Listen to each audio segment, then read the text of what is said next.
Okay, good evening. This is the Rutland Town Planning Commission. It's Thursday, March 12th of 2026. Thank you all. Let's begin with the pledge of allegiance. Pledge allegiance to the flag of the United States of America and to the republic for which it stands, one nation, under God, indivisible, with liberty and justice for all.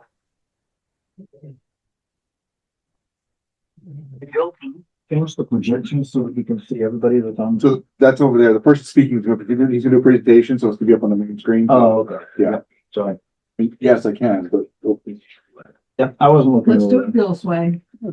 No worries. I'll look at that. Yeah. Approval of the agenda is first. Move to approve the agenda for approval. For a second. Norm? Our second. Okay. I would like to add something to new business, and that would be the information from Langrock, Berry and Rule. This is Kevin Brown's comments on our subdivision bylaws. Okay, so that'll be under upcoming historical schedule. Yeah. We'll save it for last, almost last. You welcome to add that to the motion.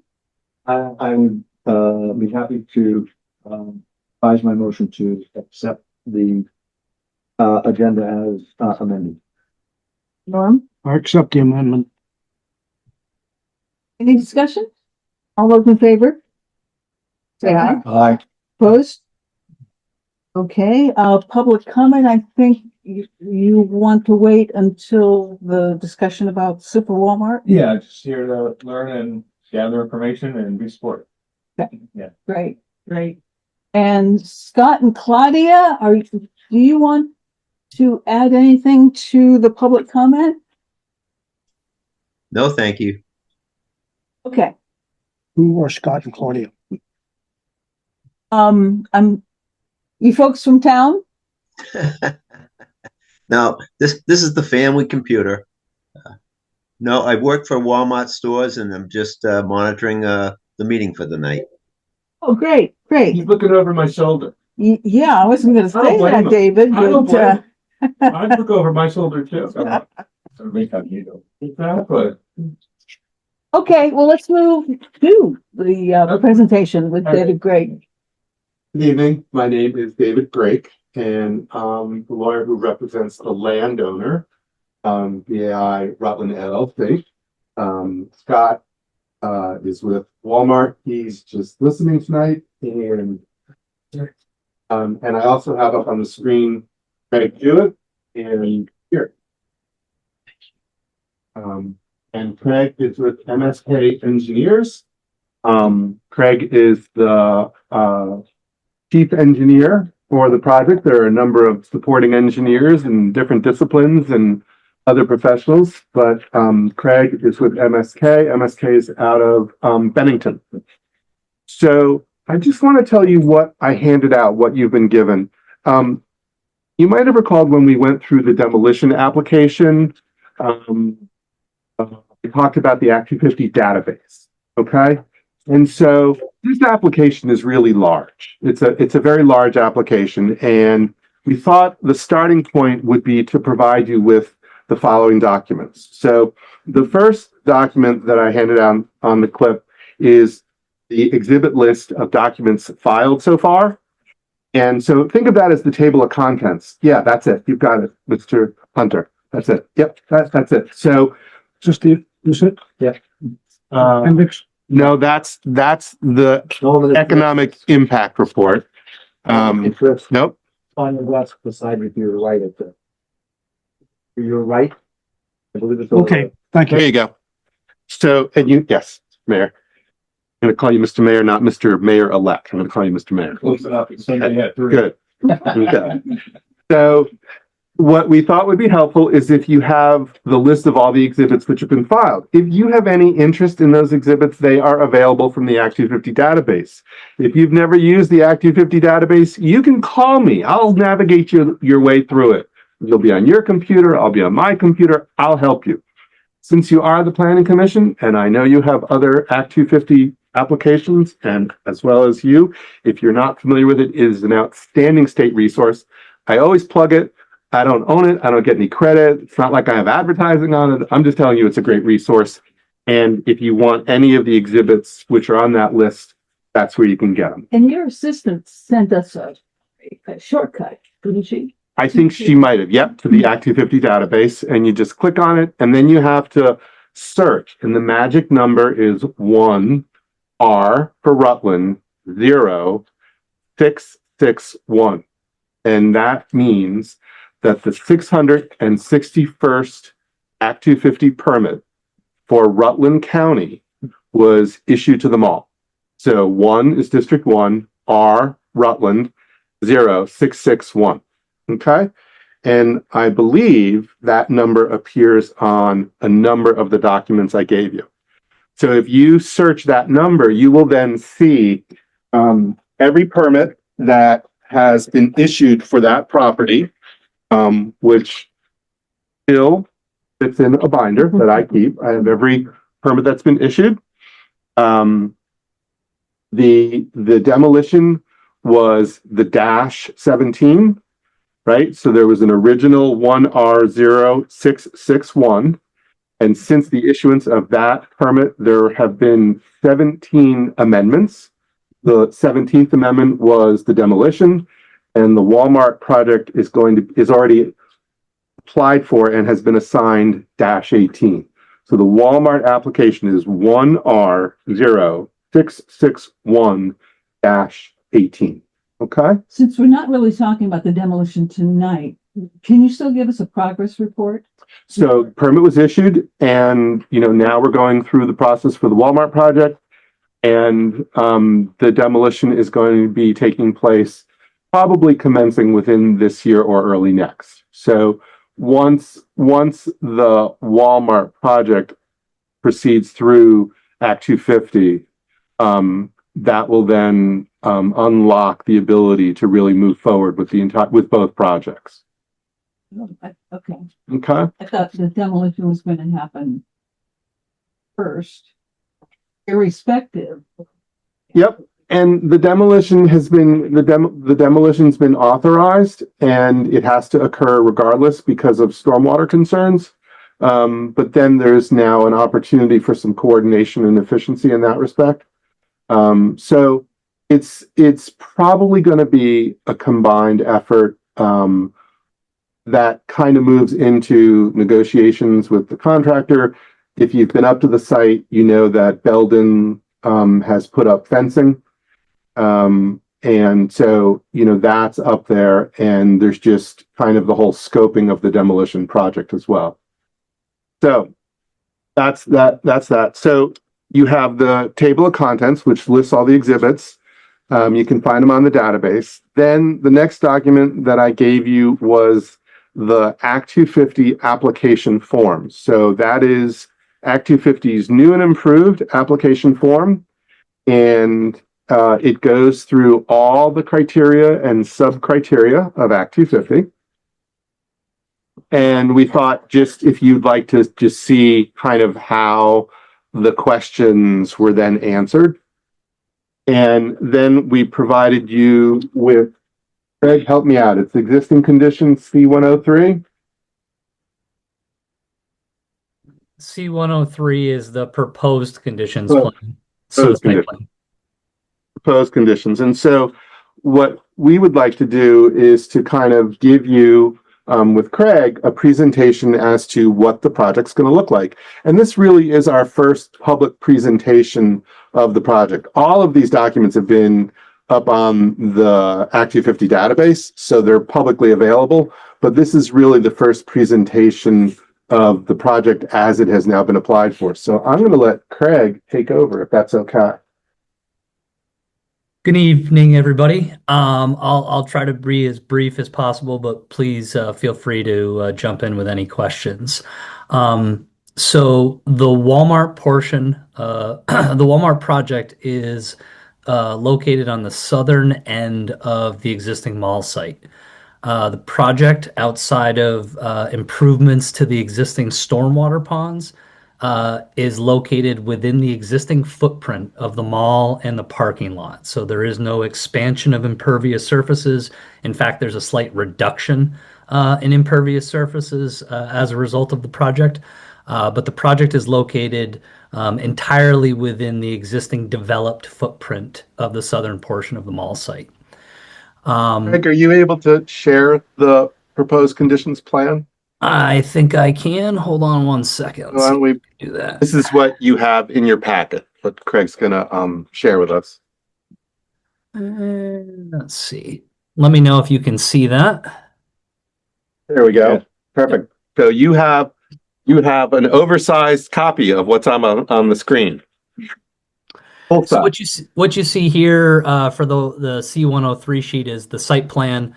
I believe we also gave you C102, which is the utilities associated with this, but we split them apart to make them a little bit more easy to navigate through. Okay. So as I said, this is on the southern portion of the mall site.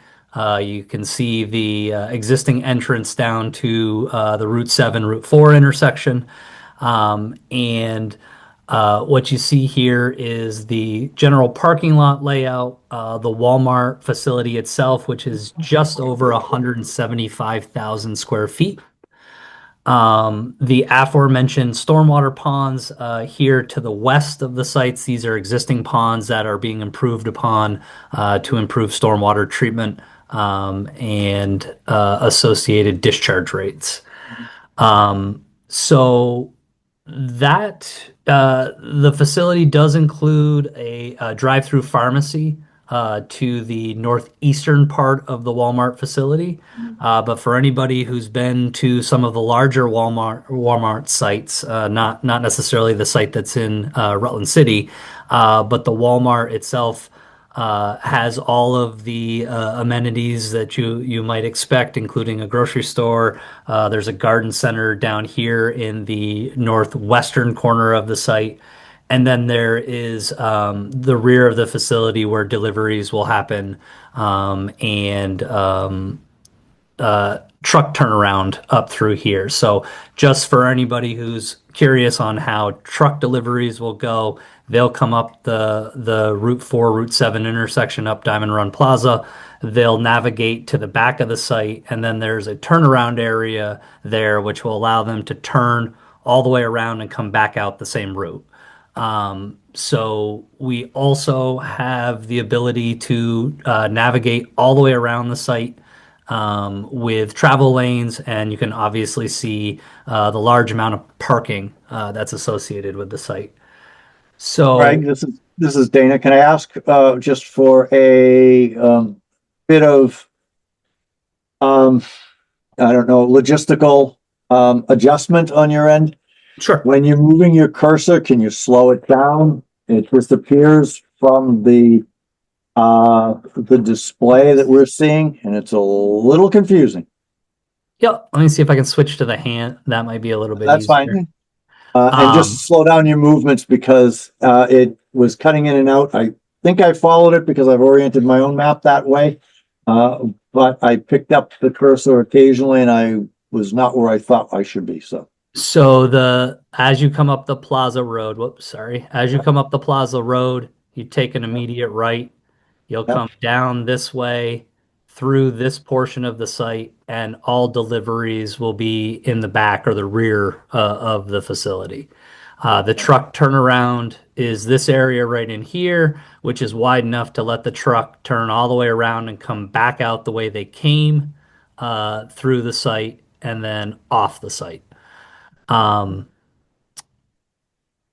The people utilizing the store will obviously stay on the northern side of the facility. As you can see, we have lots of parking stalls and travel lanes for the various different people coming, and we have a total of 751 parking spaces on the site to accommodate the users for the store. There's also a bus drop off, and it looks like my cursor went out again. The bus drop off is right here, and the bus would take a similar route entering the site and leaving the site. We do maintain the existing what is historically referred to as the ring road at the site. So the road that allows you to circumnavigate the entire mall site will remain for the project. So both from a emergency access purpose, but also to allow to maintain access and not to affect Spartan Arena or people who are trying to access that portion of the site. So if someone were to come to this entrance instead of the more northerly entrance, they still would be able to navigate themselves over to Spartan Arena. It would just be a little bit more circuitous than the direct route from the northern access point. I can Craig, to that point, there used to be access on the southeastern side, and that is going to no longer be the case because that is the truck entrance. Is that correct? the southeastern. So you can still, there is a travel lane that comes through there. So if someone needed to, they can still access and come all the way around.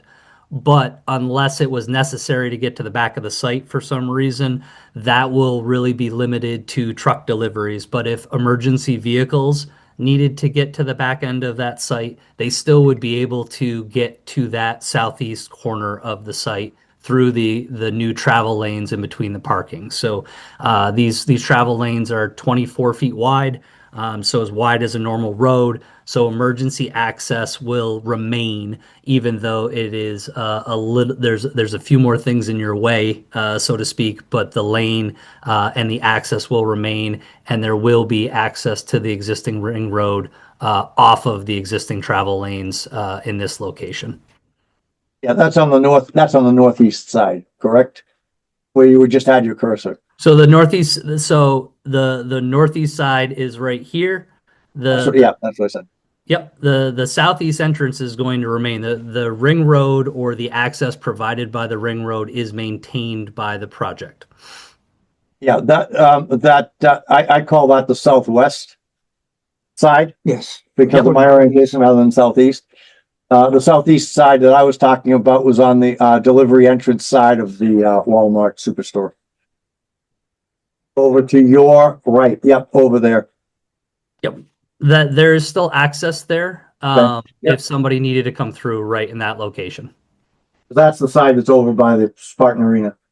Nope, Spartan Arena is actually on the northern end of the site. Spartan, and Craig, can you just, so the Spartan Arena is like up here. So Craig, can you give us an idea as to the distance from the door entry to the store to the Spartan Arena? Yeah, I think we're all confused a little bit because in my orientation, and maybe I'm the only one who has this orientation, there are two entrances right now. One is directly across from Route 4 west. And then that was that entrance. that was on the bottom side. Yes. On the western side. The other one up on the north, I'm going to call it the northeast because of the way the map is oriented. That is the circuitous from the light, the circuitous road that comes on the map. It's on the map, but it's, Craig, what do you have here? the northeast corner of that of the map has a number 1 on it. Is that not the road that goes down? Number one? Yeah, up on the northeast side. So here's this is GE is here. GEG. Yeah. Windcrest. Yes, it is. It's across the street from Windcrest Road. It's behind the trees. Yeah, behind the trees. This goes down to Route 7. This goes to this goes to New York. The other entrance by the car wash is like way over It here. over there, yeah, but it comes up and it joins this road. Eventually, yeah. And then that road runs around the mall and Spartan Arena in my. No, it's over here. It's over here. Yeah. Because this is the old mall. This is where Sears was. Okay. In other words, we're showing the old mall right here. Yeah, that's the. Okay. Yep. So this is the existing condition plan as the site is right now, and what we were referring to is the ring road. And I apologize, there doesn't show the existing parking. The road comes around, allows you to access the parking lot for Spartan Arena, and then that road continues around the back of the mall. Okay. and comes all the way around the site, around the outside of the parking, and continues. So you can either take the Route 4 and Route 7, or you can continue all the way and take the more northerly entrance down by the car wash. I was simply confused by the location and the zoom in part of the mall that you have presented to us on the MSK blown up map that we have. Okay. So it was just, I couldn't see enough of this Sure, no. to see the location of the Spartan Arena. It's a good question, Mike. Yeah, no. Several, Craig. many of us didn't understand. Craig, with what you have up on the screen showing the existing mall, put the cursor approximately where the front door of the Walmart store will be. Yeah, right, but here. Right about where my hand is, give or take. Here's Okay, I don't see your hand, I'm sorry. No, the white- Where the Spartan Yeah. is. That's up over here. Yeah. Okay. So if you go back, if we go Show back the to the room plan, of if we this. go back to the plan I was looking at Anything easy. before, Spartan Arena is out where my hand is, further away. way away. Yeah. Off the screen. Off the Okay. screen. Carry on. Okay. That's really it. This shows kind of the utility layout for this. I won't go into too much detail, but essentially there's an existing looped water main system on the mall. We will be improving that to serve the Walmart facility, but the main will ostensibly stay the same. There is a new sewer connection related to the mall, related to Walmart, that will reconnect to the existing sewer collection system that is on site, that leads to a pump station adjacent to the Castleton or to the Spartan Arena.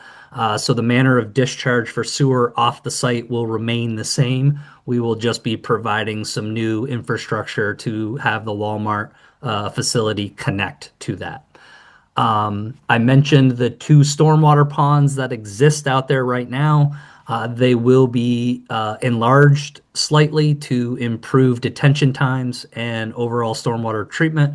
They also will have 2 forebays installed, which will allow for a siltation area and allow maintenance to mainly occur in these smaller areas and not in the larger portions of the pond. Craig, we have a question here. Sure. I had 2 questions. One on page 16. H asked, does the project involve connection to a public water system? The response was no.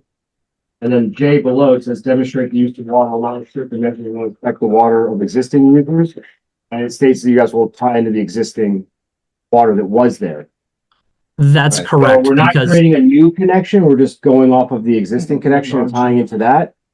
That's correct, because technically we're tying into what already exists on the mall site. Okay. So that's considered a service connection, as silly as it may sound Okay, in that's why- reality. But Yeah. that's the nuance to the answers to those questions. Okay, to the technical. And now when you have to fill out an Act 250 application using the new form, you will know that nuance already.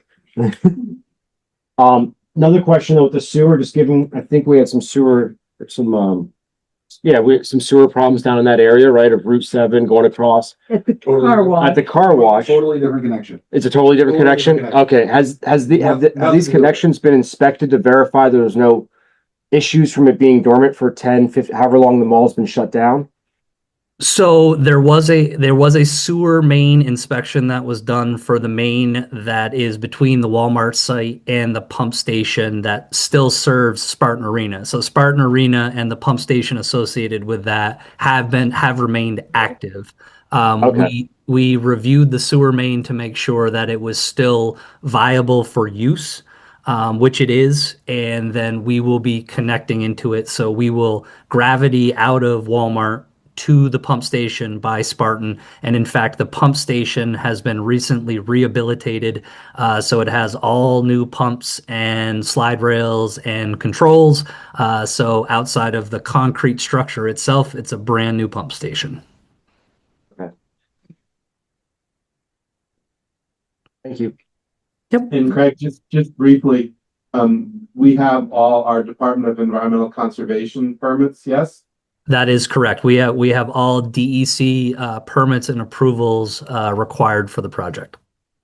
And those, just for everyone's understanding, so Act 250 under a number of criterion 1 and 1B relies upon permits issued by the Department of Environmental Conservation, which is a department within the Agency of Natural Resources. And you get those permits, and then in Act 250, they establish what's called a rebuttable presumption of compliance with the criterion. So we've obtained all our necessary Department of Environmental Conservation permits, and you'll see them on the exhibit list, the table of contents. And generally, I call them the water permits, stormwater, erosion control. What else have we got? There is a water wastewater permit. There is a water supply permit. There's a operational stormwater discharge permit and an erosion control permit related to stormwater during construction. Okay. While we're up here in the hill, refresh my memory, the Kmart building is still there, but that has nothing to do with your application. Correct, because the Kmart box, as it's referred to, is not slated for demolition. Right, Craig? That's correct. That will be the only remaining portion of the existing mall when the demolition is complete. The Kmart box will remain, and the rest of the mall will be demolished. Will remain a box. So we're taking out, you're taking out, somebody's taking out everything between what used to be Sears and what is still Kmart. Yep, the only remaining portion will be this box right here. Everything south of this box will be removed. Oh, okay, and then you're rebuilding on the, whatever that orientation is, the southwest corner of the old mall, part of that footprint. Yeah, because the way I keep track of the difference between the two is I always start with the main entrance. Yep. So if you keep that here, Craig, you want to just go to the proposed? Yep. So you're right. You gotta Or yeah, or tilt your head. But We can let me try to do this. See if this works. That might make it a little bit easier versus what we were showing for existing conditions. because the entrance to the mall, one of the entrances to the Yeah. mall, Yeah. the main one, was right directly across from That's the right. Yep. Route 4 entrance. Yep. So it was over here in some way. Yep. So this has been moved closer to the road as opposed to where Sears was situated a little more over this way. yeah, I think that's generally correct. What we've done from the very Craig, do you want to say something? Go ahead. Oh no, that is correct. The Walmart facility will end up being a slightly closer to the road than where the mall was in that same location. That is Where correct. Sears was, yeah. Yep. Okay. But all the work, and this is what we were talking about to begin with, all the work is within what the original Act 250 decision from 89 and then the Environmental Board in 1990 and 93 referred to as the Ring Road. Right. So the Ring Road is still there. And then I don't know if any of you know that there were trails which were required, and those are still there also. So That's up by the Spartan Arena and the Kmart. no, actually the nature trails are down what I would refer to as Craig, help me out, like they're The nature basically trails are back in this location, like kind of where the original dome was supposed to be when they were considering building a dome back here. It's all in this area back here along the railroad, actually. So there are existing trails that navigate Your through this hand, wooded area. Craig, now is up by the Spartan Arena, which is where I was referencing. Am I not right? Almost. I'm sorry, I didn't hear the question. so the nature trails Yeah. Mhm. are off the Ring Road, and Craig, move your cursor very slowly. Okay. Yeah. Okay. Okay. Yep. Yeah, that's the idea. That's the area that I had in mind, but that's why I was calling it. This is Walmart. Up here, this is Spartan Arena and those other things. Walmart's actually gonna be. Yes, it's the Kmart maybe. Okay, no, excuse me. Okay. Kmart. Yes, no, we're good, we're good. We're Walmart is good. You're, down here. we're good, yes. My Yes, apologies. yes, yes. Getting my W's and my K's mixed up. It's all right, we're good. I'm a linguist, but I No, no, can't no. tell a W from a K. I'll sit down. No, we're good. So, Yeah, David, so what do you need from us? so, again, you're the planning commission. You are the author and administrator of the town plan. The town plan is criterion 10, one of the provisions of criterion 10 of Act 250. There's also the regional plan. And so what we would like from the planning commission is your vote, like you did for the demolition project, that this project complies with and is consistent with the town plan. And then that's something that you would advise the select board of, because we will be appearing in front of the select board, we'll be doing this. And the select board has the authority, what's called the municipal impact questionnaire. And that questionnaire addresses municipal services. And we've had extensive meetings with fire department and the police department, and select board chair Ashcroft attended those meetings. And it's also when the fiscal impact expert will be available to discuss his report, which I'm also prepared to go through with you and give you a brief overview if you'd like. But we really need and would appreciate the planning commission's concurrence that this project complies with the town plan. Right, so yes, a brief summary of that fiscal impact. Okay. Would be great, and I- what we've done in what we did earlier. Yep. Was we waited until the Act 250 permit was actually submitted.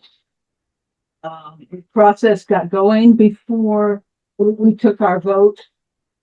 So we may want to attend the select board presentation. Thank you. I don't know if you have a date for that. We don't have a date yet. So here's the logistics we're in. The Act 250 district coordinator said that he would not rule the application complete until we provided the municipal impact questionnaire. On the other hand, the word we were getting, and legitimately so, we're not complaining, from the planning commission, the select board, was they didn't want to move forward with the municipal impact questionnaire until they had a complete application.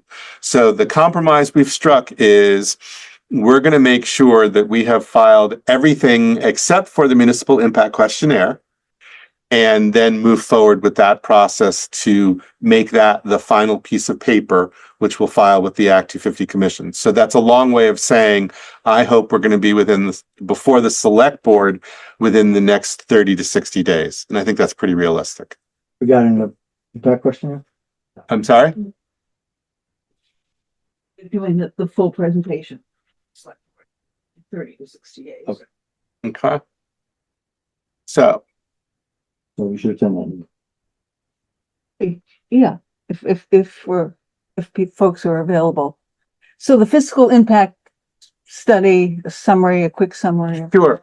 So you'll see that I've provided the fiscal impact study, and it's prepared by Jeff Carr of EPR Economics. This is on the Act 250 database. I saw one or two copies of it floating around. It has a very useful highlights, executive summary, and the conclusion clearly is that the proposed Walmart will not have any adverse effect on the ability to provide municipal and educational services, and that the project will help slow the economic decline which the report analyzes and describes. So there's no impact to schools. There's not going to be any need for housing, additional schools, or anything like that. And we've had extensive discussions with police and the fire department. So we're very confident that far from being detrimental, this is going to be a huge benefit under the analysis required by Act 250. You have a number of net jobs we should expect to be produced or created, not from the constructionists, but from once the Walmart's in place. It's in the. It's in It's in here? All right. Yeah. Yeah. Ultimately, it's about Okay. 60. Yep. It looks like 110 additional though, the net. Yeah, so net would be 102. Just to let you know, additional reports. I don't know what people are interested in.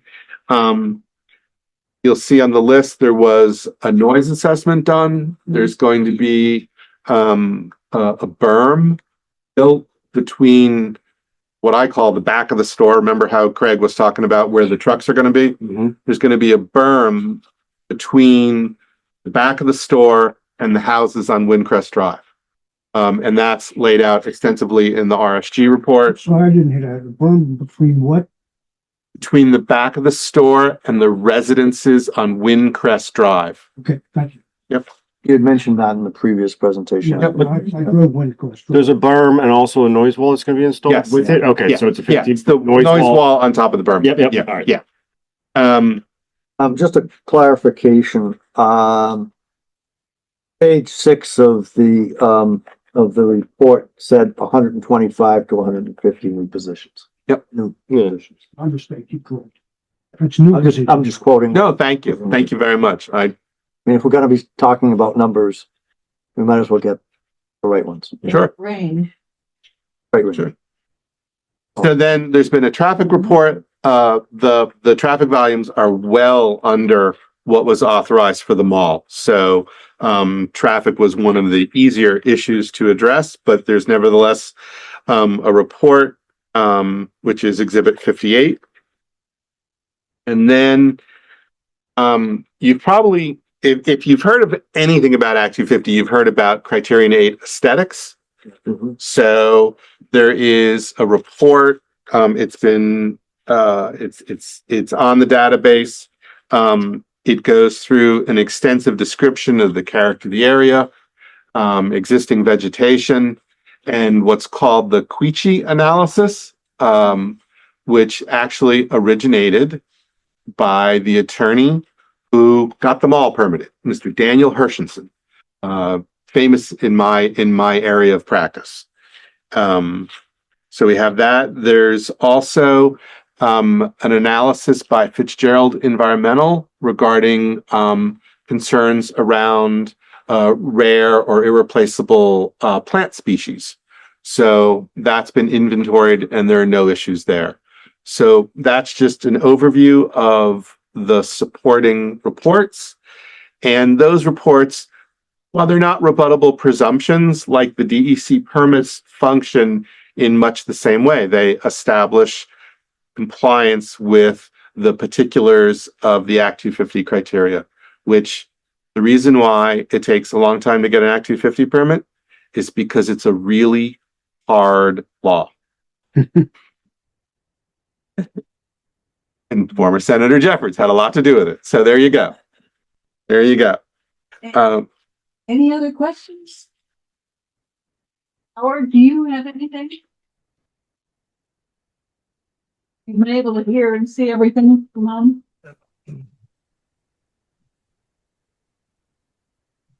There's that Yeah. one question. Well, just given the size of the store and the roof and everything, and with water and everything else being, with all the parking lot being impervious, are there going to be drains that just go directly into the basins, or is that going to go on, or are they going to drain onto the road and then go make their way into the basin that way?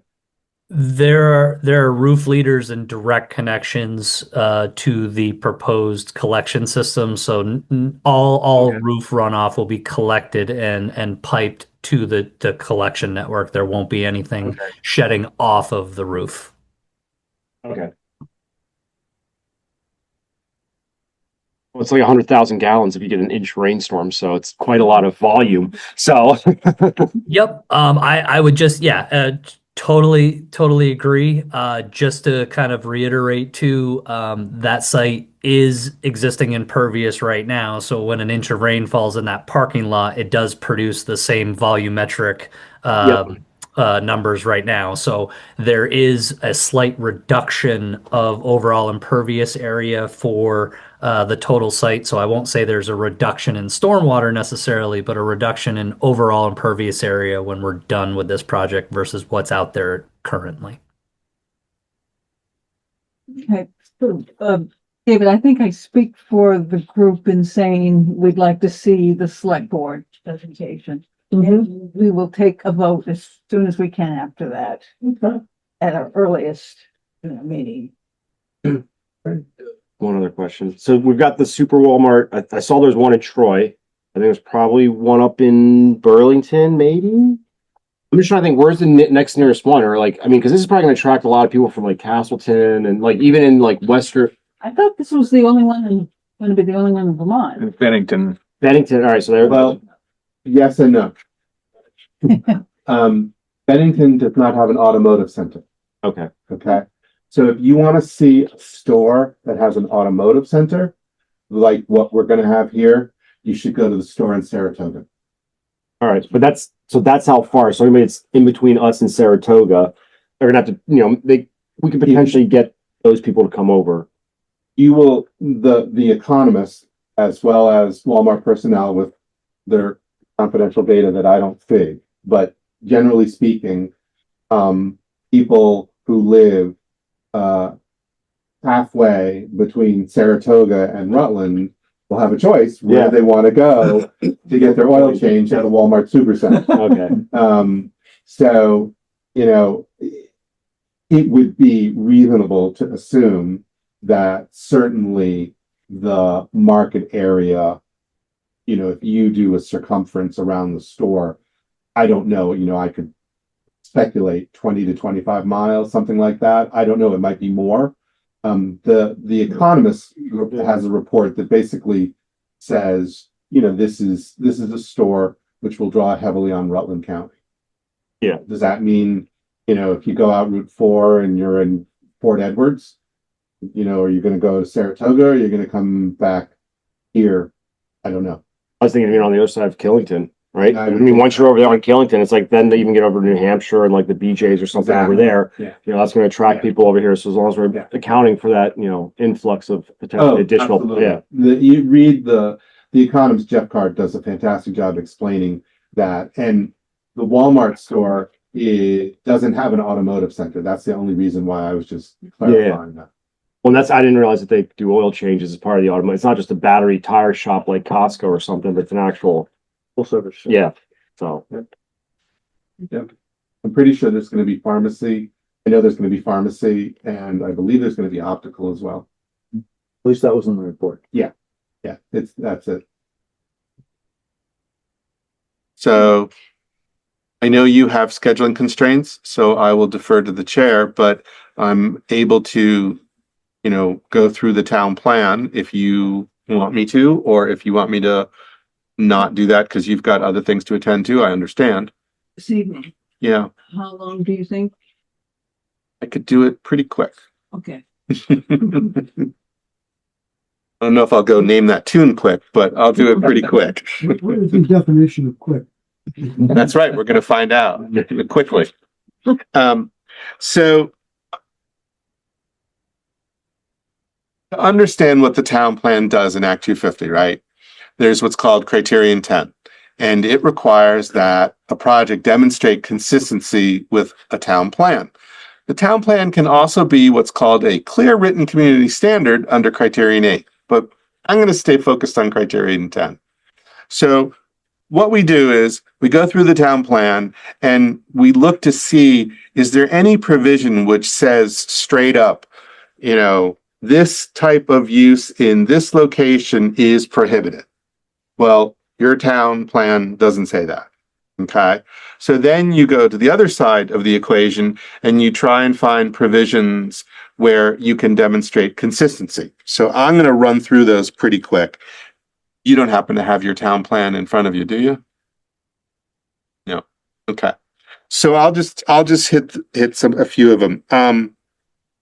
The town plan at page 4 at the bottom talks about the relationship between Rutland Town and the city of Rutland, and it encouraged uses in the gateway districts that are compatible. We believe this project in this location, literally straddling adjacent to the town and city line, its historical usage of Route 7 and 4, the redevelopment is consistent with what's described in the town plan. On page 6, you have the land use section, and the land use districts, of course, are shown on the land use map. Your plan states, in the absence of zoning regulations, uses and density requirements described below shall be adhered to for all new developments. So then we identify that the project is in the IC district, the industrial commercial, and you'll see the criteria for that on page 10 of your town plan, and we meet the requirements described under the IC industrial commercial district at page 10. So the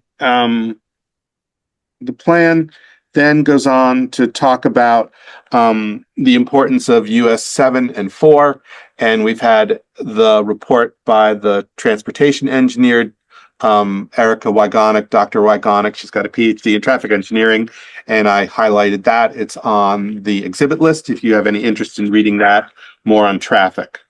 So then there is one provision of the town plan, and I'm not sure if you remember it, but this one is very specific. It says, no development shall be permitted that interferes with or obstructs the air corridor of the instrument landing system that pass over the town of Rutland, or obstruct or interfere with air operations of the airport. I can tell you this project does not interfere with airport operations and complies with that provision of your town plan at page 14.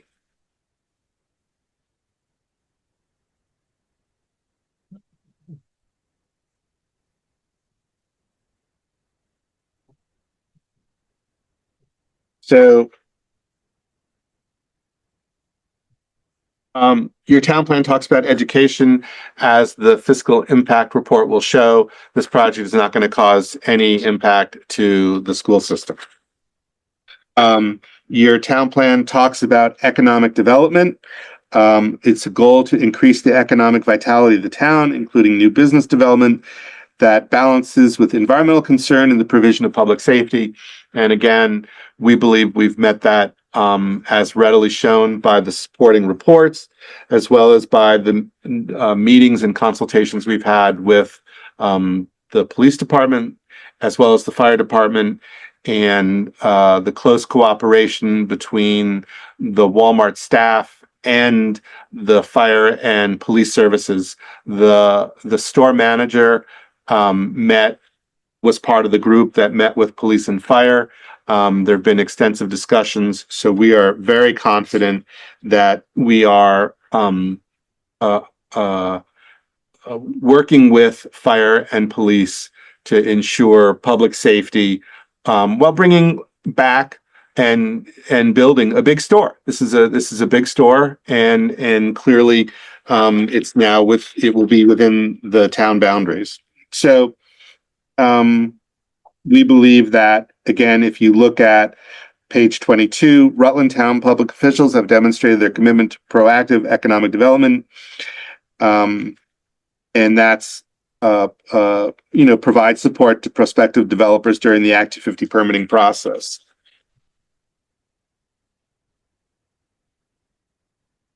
We think that page 23, where it talks about a number of highly properties in Rutland Town, which were once in active commercial use, have fallen into disrepair. You kind of know it when you read it, and we're trying to address it by the demolition of the mall, the rehabilitation of compliance with stormwater, as well as the construction of the Walmart. So we really think this project is addressing that concern at page 23 of your town plan. It's a strategy in economic development objectives and strategies to identify and assist in the redevelopment of vacant lots appropriate for infill development. I can't imagine a more appropriate infill location for development than the mall.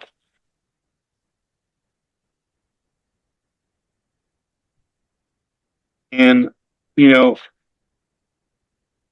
again, on page 29, it talks about emergency management.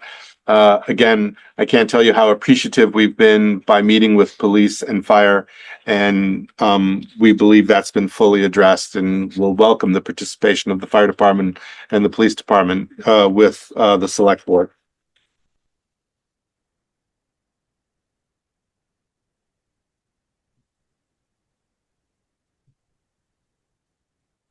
Town plan is concerned about stormwater. And again, we have our Department of Environmental Conservation permitting for that. So that's been taken care of.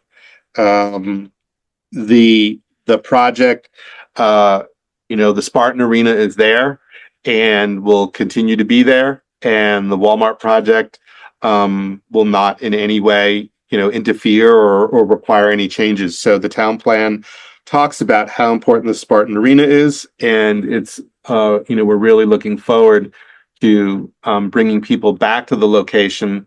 People will be able to use the Spartan Arena, shop at the Walmart. Seems like a good combination to me. The town plan talks about an enhanced energy plan. As part of Act 250, you have to comply with Grayck, you're still here? The CBES, Commercial Building Energy Standards. Did we lose Grayck? Grayck, are you still here? Well, I'm still here, David. Good. So, the Commercial Building Energy Standards, Walmart has worked with Efficiency Vermont, and so we think we're clearly in compliance with that provision of your town plan.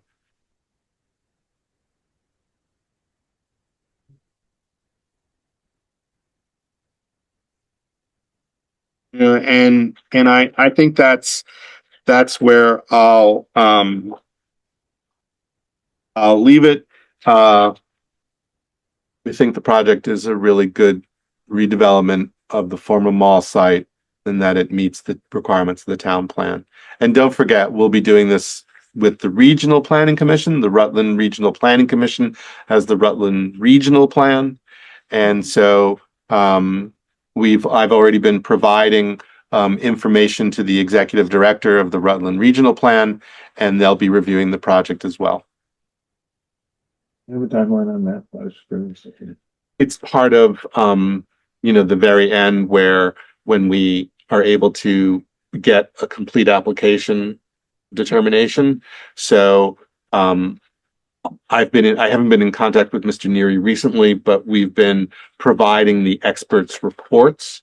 So I would anticipate that the Regional Planning Commission will do its review process, and the Regional Planning Commission will then be meeting and undertaking a consideration of the project, just like we're asking the Rutland Town Planning Commission to undertake. Let me tell you, it's very confusing to people from Bentonville, Arkansas, to have so many Rutlands floating around here between regional planning commissions, town planning commissions, the town of Rutland, the city of Rutland.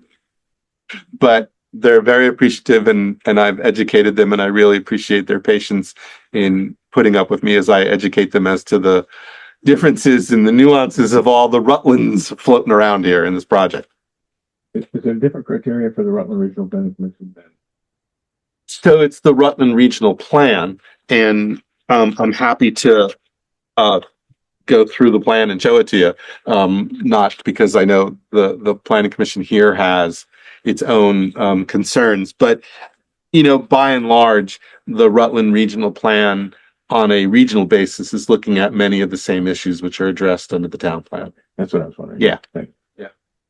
Thank you for going through those. I think it just reinforces that perhaps we should wait and hear everything at the select board hearing, especially with the police and fire. Sure. And I would encourage all of you, I can't stress enough how useful that Act 250 database is. And I also can't stress enough, there's a tremendous amount of work that goes into this. You really, when you look at a landscape architect report, when you look at a sound study, when you look at a fiscal impact study, when you look at a rare irreplaceable natural area study, when you start looking at all these reports and then the permits you get from the Department of Environmental Conservation, that's when you fully appreciate how comprehensive it is to get this kind of project permitted. It's a lot. It's a lot of work. Okay. We appreciate your work. We appreciate your time. Thank you. Thank you. Sorry, we didn't give you everything. No. Looking forward tonight. No. And so we'll be visiting. We really are in the final stages of moving this to the point where we expect it will be deemed complete, and then it'll be up to the District Environmental Commission, and we're ready to move forward. Okay. Great. 2 questions. Just note, historically, Walmart comes into places and, dries out mom and pop shops, right? So with us doubling the capacity of Walmart, or do we have any fears, or is there any mitigation that's going to be utilized to ensure that mom and pop shops don't suffer from all the or is that just that's just capitalism 101? Well, I guess the more technical answer is that it starts with reading the fiscal impact report. All right, so I'll be included. And I think if you look at the history of development here in Rutland, you've had 2 mall locations, and you have different stores competing and providing different services in different ways on different edges of town. And we think the city is going to be looking forward to going through, the redevelopment process. The fiscal impact report does discuss and present the TIF district. And so it's the relationships and the consequences become much more complex than kind of, you come in, you stamp out the little one, and that's what happens. I think it's hard to kind of say it in that respect. So, that's where we're at. And of course, we're well aware that's an issue of concern. I think is at Littleton, they instead of building one in St. Johnsbury, they built one in like Littleton or Keene over in New Hampshire. And just being in that area, there's other parts that have picked up, like along the stream there in Littleton, along the river. They've got some nice eateries and things like that are away. So I mean, there's not all doom and gloom when a Walmart comes in, but I think it's going to be just the opposite. I think that the opportunity that the city's going to have for redevelopment is going to be hugely advantageous. Now I'm a lawyer, but I did read the Economist's report, and I think that's something that is to the advantage. And retailing today is not what retailing was when Walmart first came to Vermont. Yeah. And then the other question I had, sorry. I'm gonna, if I may, the executive summary does a pretty good job of at least superficially addressing what has changed in the last 25 years with respect to retail and other things. And so I know that was pulled from the full report, but emphasizing that businesses be successful regardless of what their size is, they have to be connected to multiple venues and multiple supply chains. And a part of that is every successful business nowadays has to have some type of which is also represented in the Walmart proposal in terms of having a footprint locally, but also engaged in e-commerce where we place an order online right here locally. So I found that to be particularly insightful. Okay. And the last one, do we foresee any significant energy usage resulting in increased cost? No. Okay. I mean, again, I'm answering your question. We've done there's been extensive work done with Efficiency Vermont to comply with the CBES.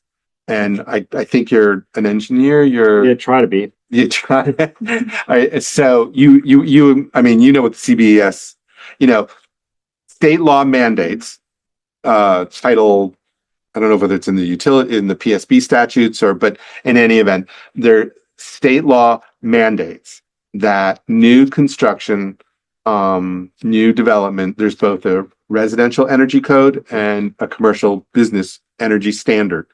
And there's been a lot of effort to ensure compliance with those standards, in particular, working with Efficiency Vermont. Okay. He's a highway guy. Yeah, I do. Yeah. Just all the data centers and everything else they're talking about, and everybody's energy costs going up, and they're only going to go up more. So it's like I just wanted to make sure this project's not going to have a significant draw on the energy that So. Yeah. I will do follow up to make sure that I'm giving you accurate information. If there's any more detail that you need to be provided with, you'll be provided with it. Okay. Okay. Yes. Thank you very much. I hope you have a good evening. As well. Thank you. Thank you. Thank you for your time. We do have a short, should be. I don't think it's that too quickly. I'll send that. That it is just need send. So you don't need. Yeah, I'm like, all right, I need to read the fiscal impact report, the executive summary. Well, they'll all be in there. That'll be perfect. Still have to figure out which one you want to read. I start with the executive summary. Yeah. Hey,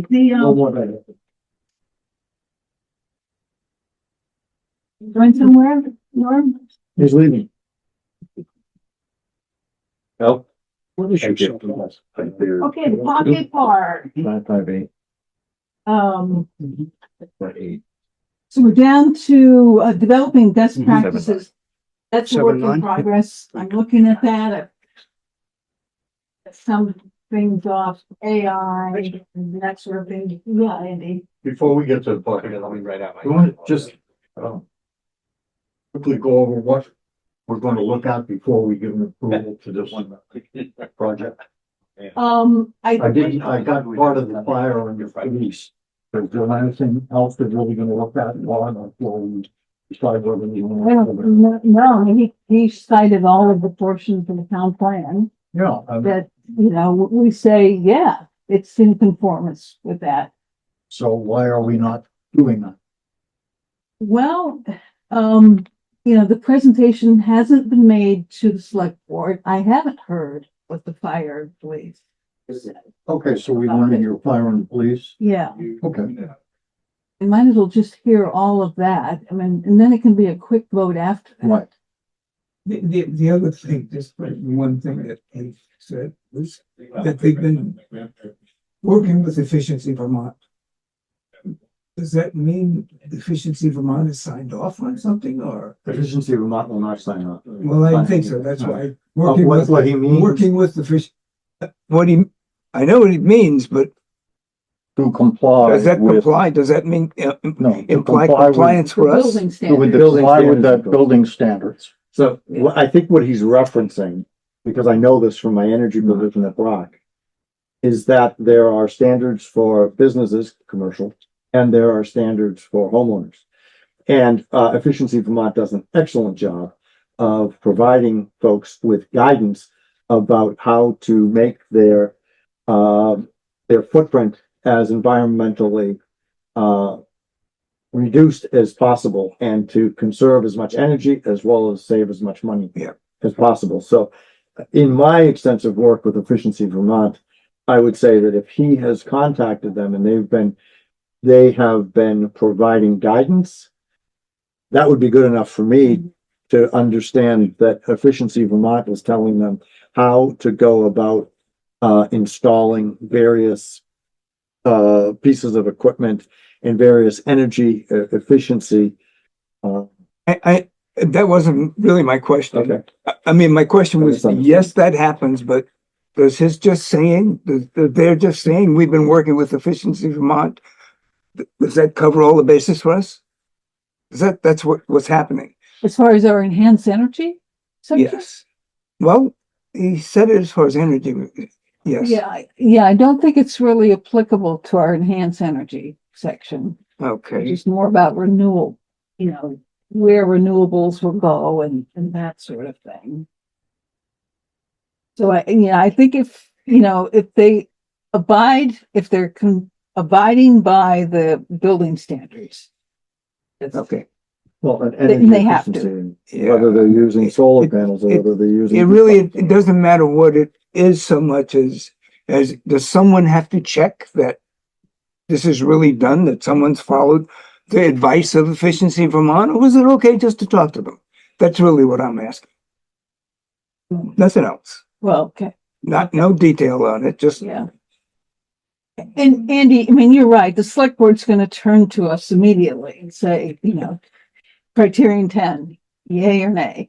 But I haven't, I mean, it's all been in committees, the police and fire and so haven't heard anything about what they're saying, so I would like to at least do that. And, 30 to 60 days. Difference it could make in fire or police, but okay. Yeah. I have, to a larger extent, the same concerns that Sherman has, if I understand them correctly. And that is, we're given a huge amount of material and a huge amount of data. That is, with no expertise at hand to answer any of our questions, except somebody who is obviously and fairly partisan. And there's a lot of stuff that some of us, Demetrio understands it all, but for some of us, it's a foreign language. And our builders and construction people have a better understanding, but I'm not sure. How technical, he went through all of the sections in the town plan. How technical were any of those? Oh, let's see. Well, we don't need to go about it. I just think we're faced with an uphill task, in my view. There's just a lot of stuff that we don't know about. But that's the process. They're not going to hire an outside consultant to review this and come back and say he agrees or doesn't agree with the representations. But I mean, I think that's the process all over. We're not the only planning commission to be faced with it. It's also Or not select like board. this is an expansion. It's actually a contraction of what we had there. We have fewer Yeah. square feet. We have many of the actual standards that were okay for the original Act 250 have been improved upon. So that to me is, what I'm using more as a criteria. And that's, I'm not real mechanical, but that's the impression I came away with from reading this, is that, and from hearing him tonight, is that we're really not doing anything here except improving the property within the footprint that you improved before. That may be a oversimplification too.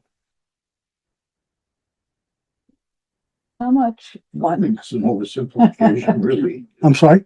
I don't think that's an oversimplification. I mean, it's When you basically, consider what we actually have down there now. Well, right. Physically, what is physically there right now. listen, I And it's redevelopment that's Right. already happened. That's the only reason I was asking about the energy, because the mall's been out of business for what, 5-6 years, like closed before COVID for 2018. Right, so it's been out of commission for a while, so that hasn't really been hit on our energy grid.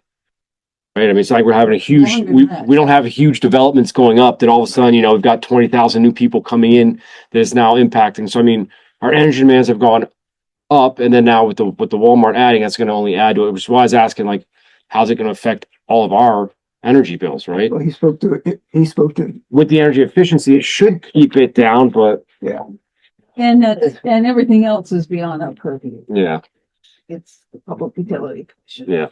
And the rates that may have to be reset. So, we ready to talk about the pocket I park? was gonna say, moving on to things of great importance. Pocketbook. Absolutely. So, as I was saying, the best practices I'm working on. I'll try to get something for everyone for the next meeting.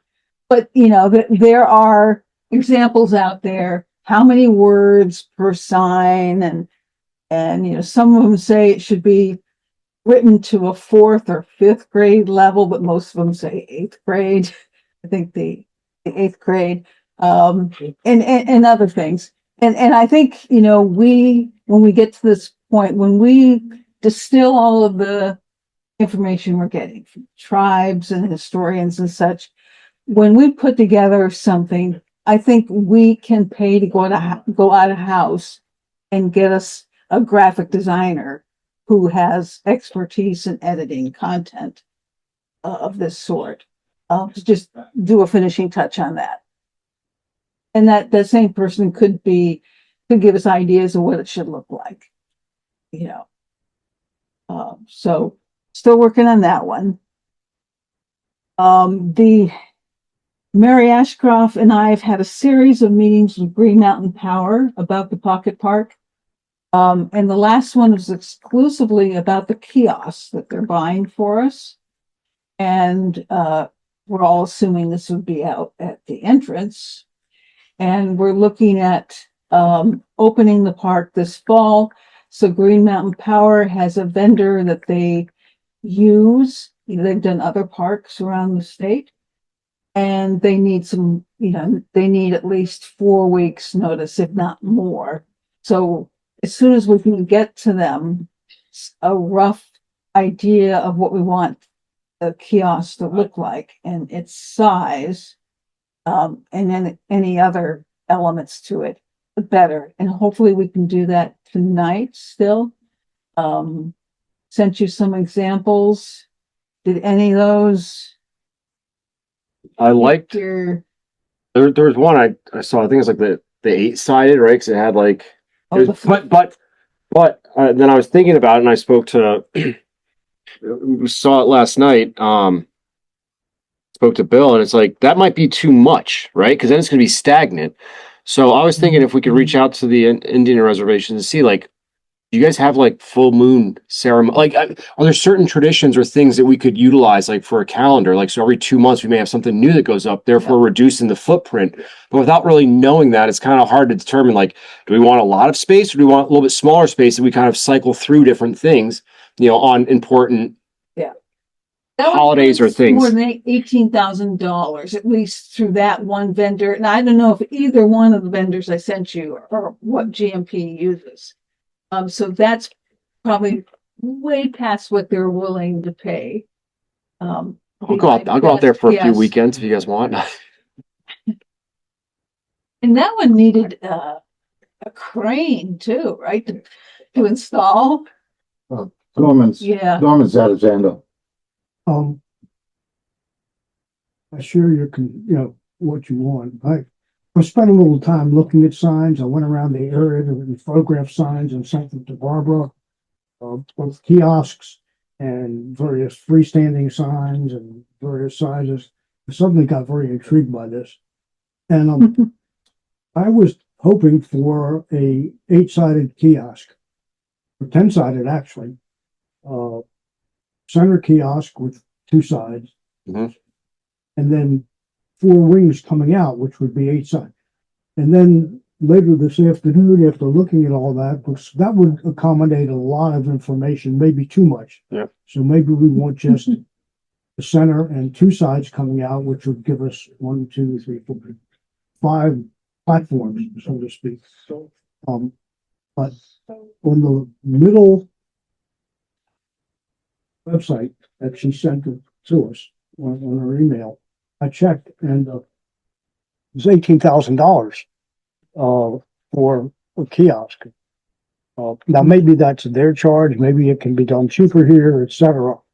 And it didn't take into account what Demetrio suggested earlier was to have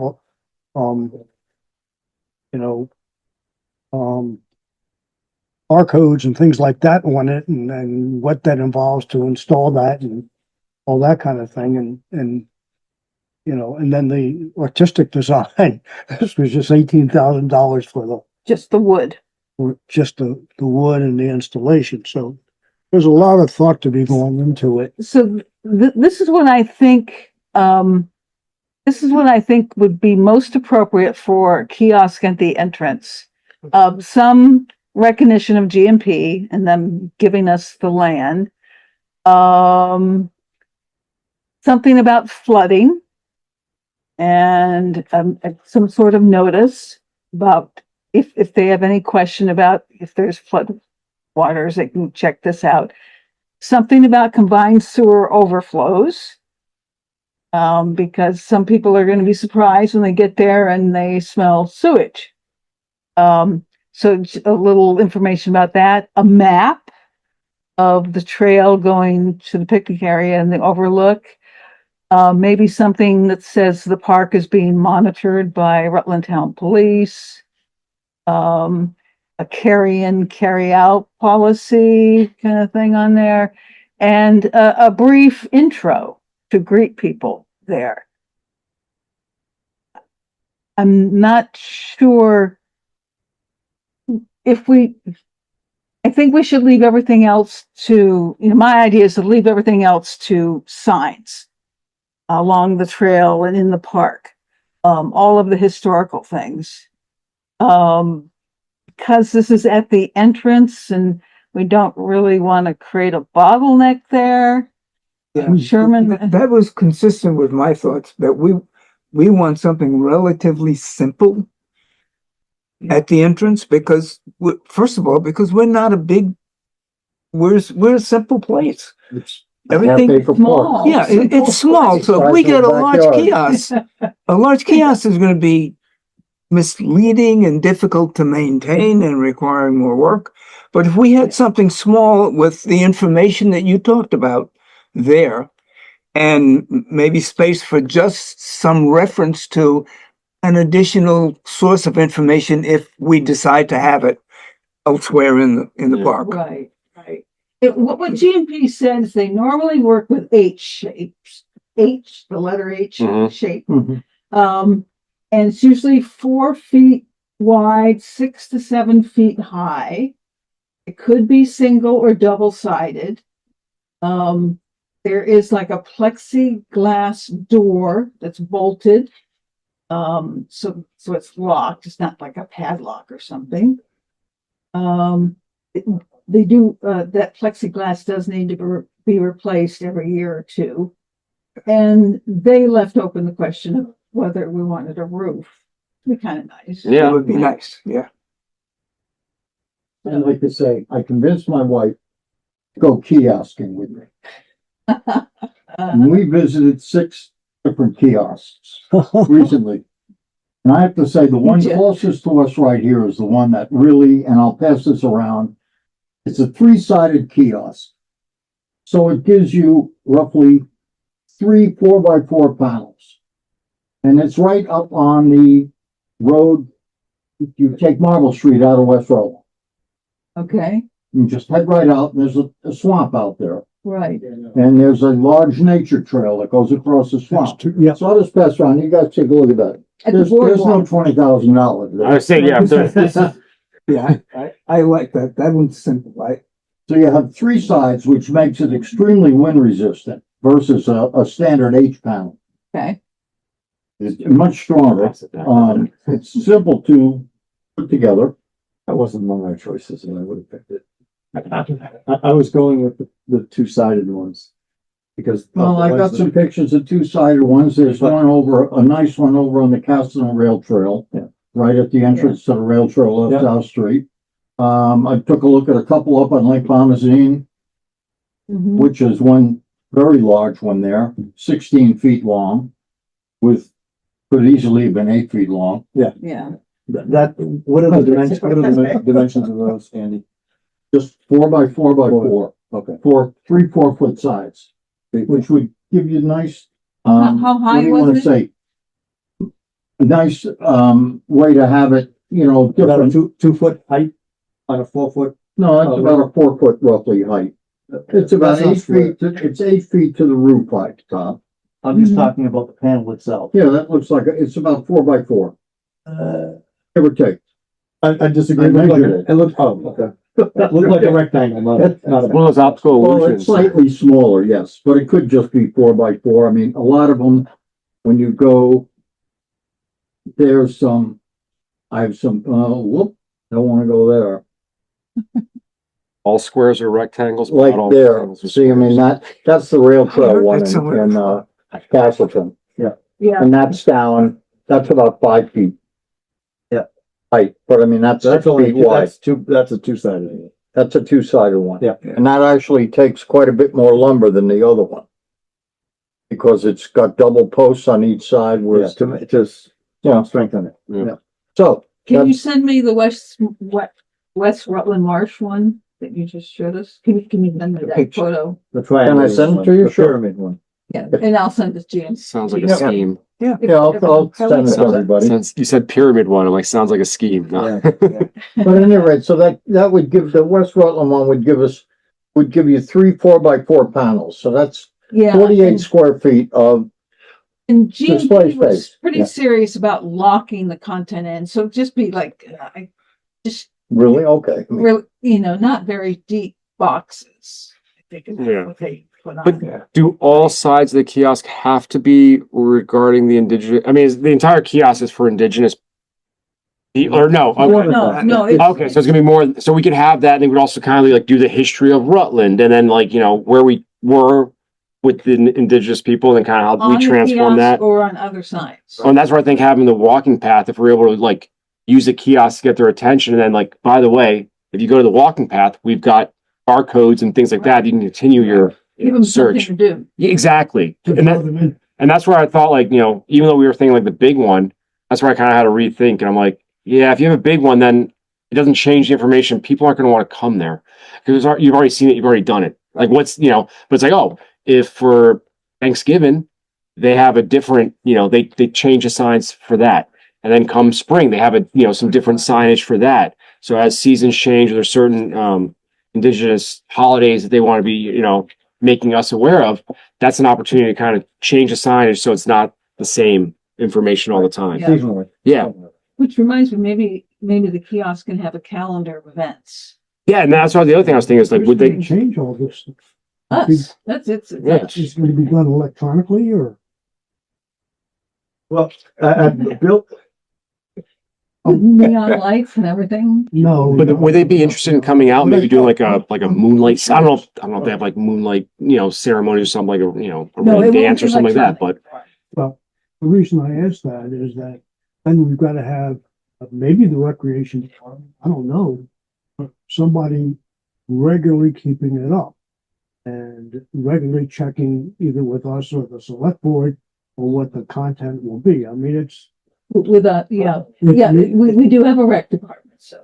I liked Bill's idea about putting some general information that's not gonna change very regularly. Yep. And putting, links either through a QR code or a web address, simple one, maybe a, tiny URL or something, where they could get the information, which could then be updated for, more immediate things. So if you're gonna put a calendar of events, unless you want to go out and change your calendar every week, it might be best to have a calendar QR of code. events that's linked to Yeah. the town website, that it would take you there, and then you can see what's coming up. yeah, that would, Where I got off track was that after the last meeting and talking to the two tribe chiefs and knowing there were other tribes to come in and they were going to send us some information about, what they thought was appropriate in the history of the land.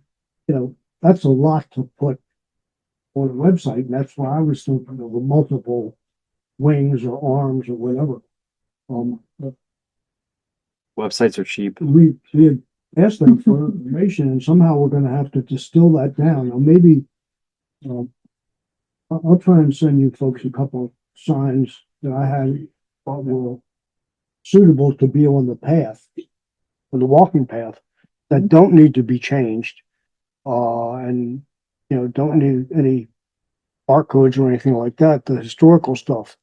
So it's beginning to make sense to me that the kiosk is a general view that doesn't change, general description, and that the signs along the trails, so the signs along the trails will be information that doesn't change. The kiosk in the front is going to be more general and more welcoming, of a welcoming greeting. You are here. Hmm? You are here. Kind of. It's a work in progress and in process too, for that matter. And I find it very fascinating.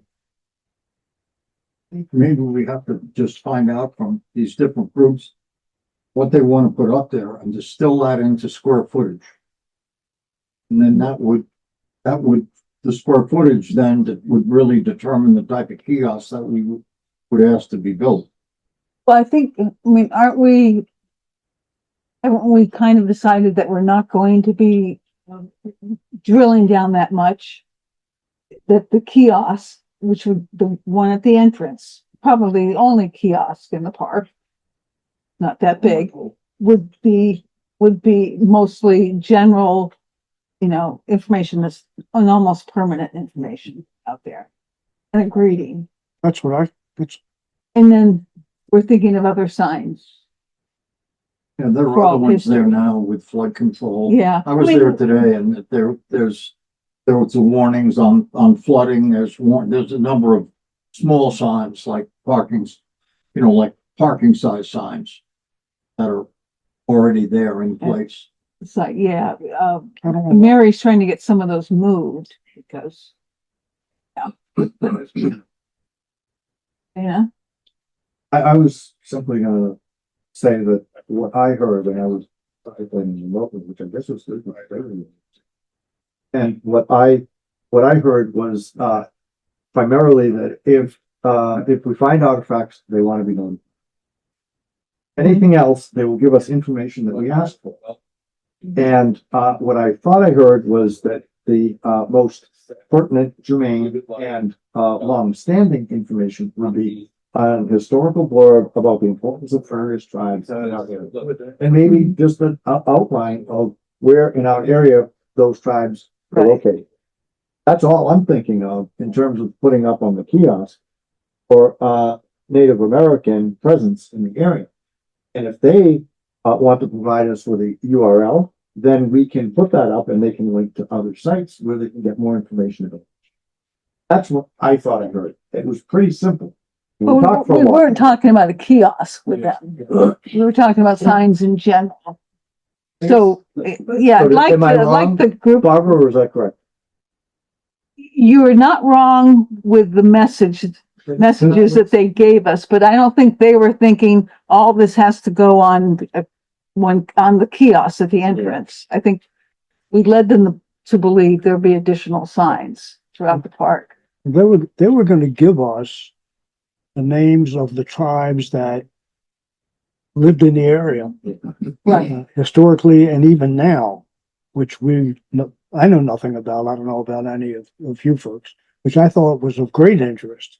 And then the other thing we talked about, which I guess will go somewhere, is the information. I can never remember the name of the road or the trail.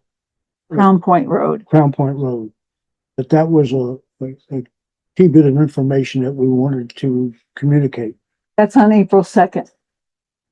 Our next meeting. Yeah, no, I understand that, but that was information that I was under the impression, not that we made a decision because we haven't, but that was important to include. Right. Okay. Sherman. It's just what we started out with, though. One of the comments was that we had too much information on the kiosk.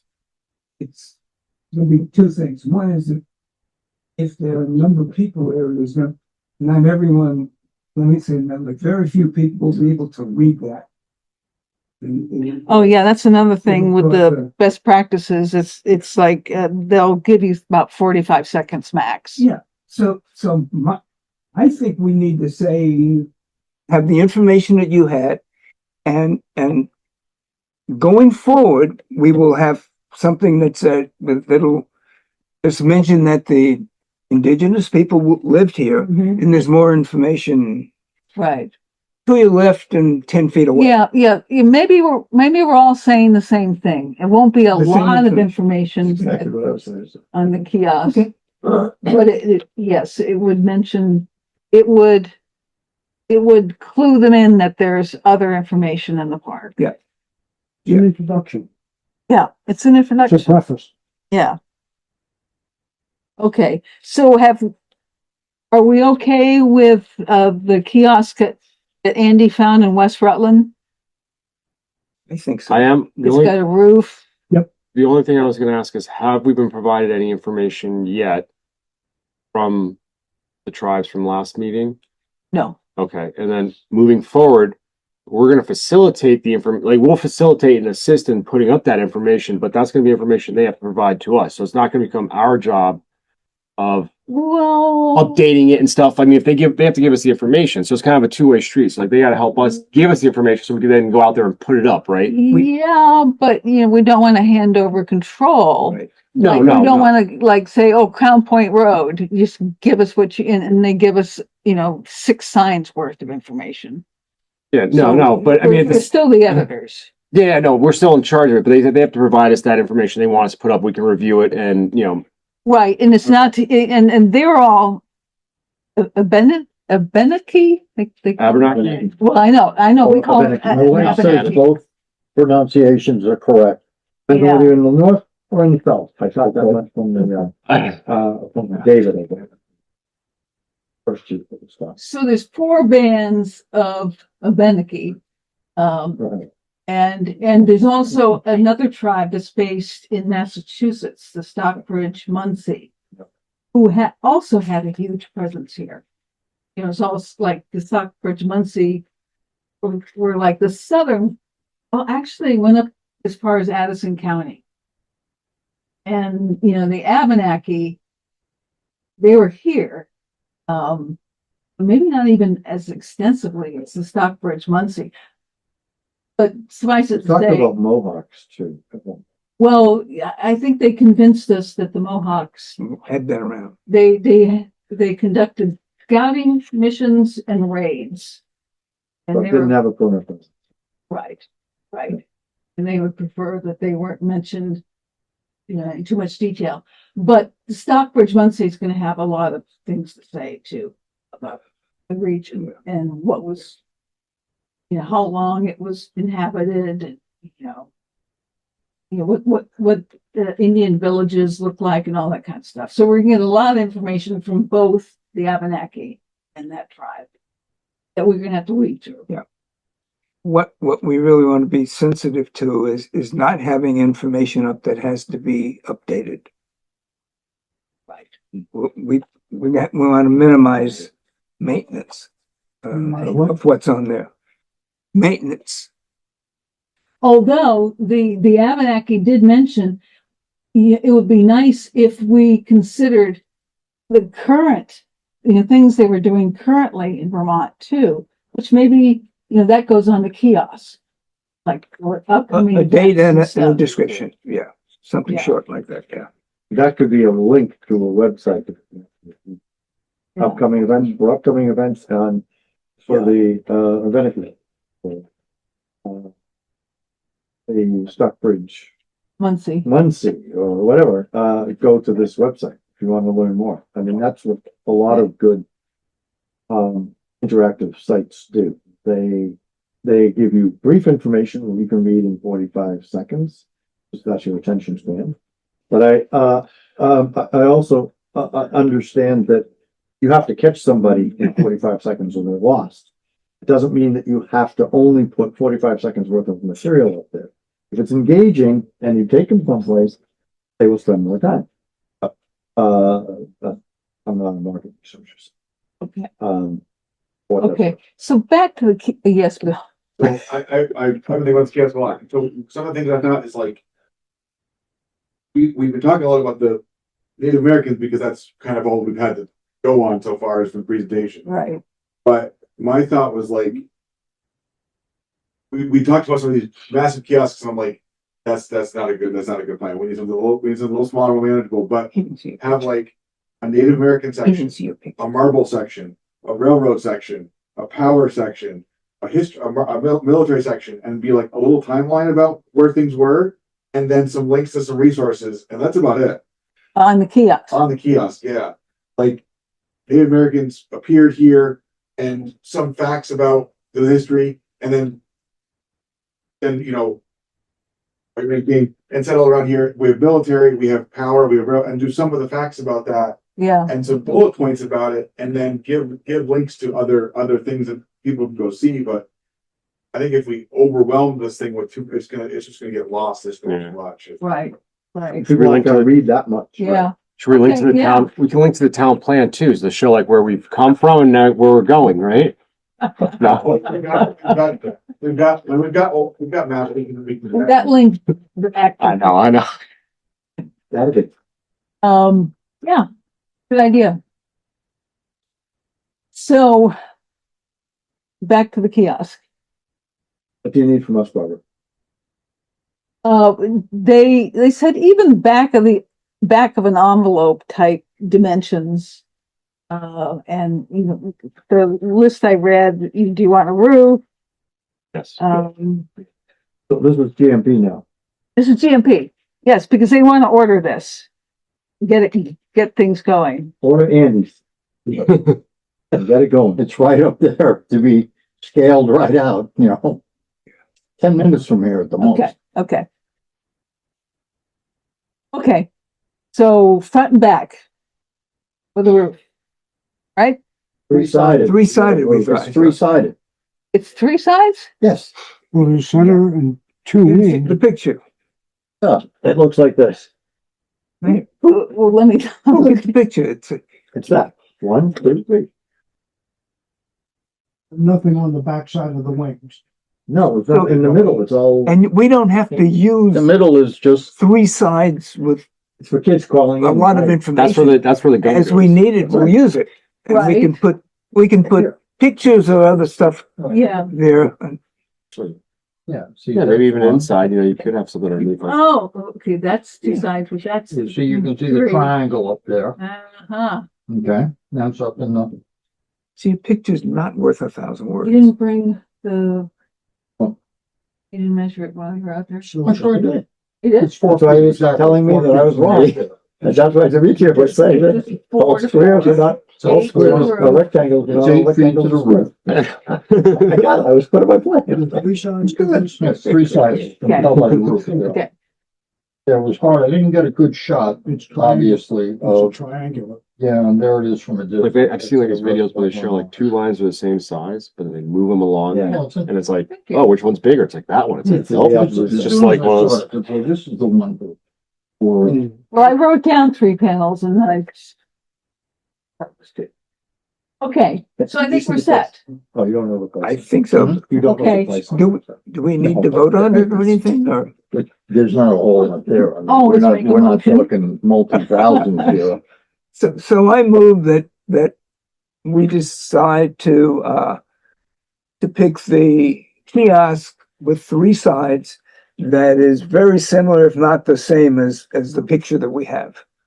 That Andy As does. the, West Rutland as exists by the West Rutland Yeah. Marsh. Marsh. Second. I like the Okay, one. any further discussion? We Okay, all don't the- have to deal with the signs along the path now, right? That's for another day. Yeah, Yes. that's, I don't know where that money's coming from. That's not a kiosk. All those in favor? Sherman's motion. I, 3 sided kiosk. Howard? Okay. Any opposed? Bill, do we want to go for the T-Mobile grant again? I mean, we probably want to wait for the Otter Creek Engineering is going to help us with the final design of this. And The kiosk. no, the park. We're talking about the whole park now, sorry. But he's not, we're not expecting anything from him until like the end of the month, which is the deadline for the T-Mobile. We're not. I don't think we have a specific timeline for problem. I guess we can, just like an application, but. Yeah, I mean, we could just send, I mean, they invited us to reapply. We could send in basically the same thing plus what Robert comes up with. Our costs that we submitted were already over the cap anyway, so. We were asking for the full amount. We said we were asking, but our costs were exceeding that amount. Oh, I don't mean his pay, but what he comes up with Oh, for yeah. design. Because we have, I haven't got back to look up the due date, but. I think it's the end of March. To resubmit for the Yeah, mobile. but they said they said it was quarterly. And Oh. I don't think we can wait for another quarter. So what happened with the original one? We didn't get it. Oh. We weren't selected. And they said it was super competitive and feel free, they have a round every quarter and feel free to reapply. Standard answer, I'm sure, to everyone. So If I recall, for the applicant, didn't like T-Mobile want us to use some sort of like, utilize technology and, sell, wireless and stuff and, transmitting information, right? Wasn't that their intent? Or like, that's what they're hoping to get out of it was by them, providing us grant funding that we would have something that would run off the networks and kind of be electronic. We said we'd look into Yeah, I don't those think I don't technologies. think it was like necessarily like, You have to do this Yeah, to get it? Okay. yeah, I mean, a lot of stuff is recreation, so I don't think it's tech heavy focus, but certainly be a part of it, but. Yeah.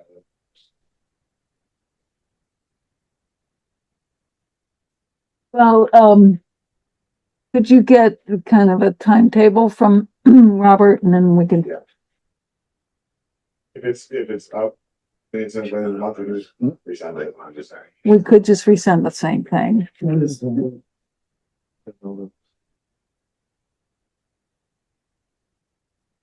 Yeah. Yeah. I haven't looked at this in there. Okay, that's our plan. Okay. Maybe, and then if we don't get back to the following quarter, maybe try for the, Rutland town. If we go for the, well, if we go for the full, we'll go over again, we're gonna be doing stuff. Can't wait for that. Well, not for the pocket park. I'm saying, can we still apply for the grant, but maybe use it for Rutland Town for the disc golf course and building that out? Because I think that could be something that they might find that to be a little bit more. Okay. No, I don't think That's what so. they attempt to do that, so. Yeah, because I mean, I want to talk to some of the local businesses, see if we can get like TPAS and other things sponsored by them, so we can build out the park. And really make it like a place. They have aggregate and millings in there and like, during the winter and stuff, it gets icy and whatnot, so. So speaking of Northwood, this is not final yet, but July 4th, the town is not having fireworks this year at all because the costs went up too high. Mhm. So the fireworks will be at the fairgrounds on July 4th. That's a Saturday. The night before, there's talk of having a Friday night live at Northwood Park. So those are the events usually downtown with a band and vendors and. Is what? It's a concept of a plan without details. Yeah. That is. You have to be in the third? know That's to know about it. July 3rd. That's July 3rd. Yeah. Oh, and also,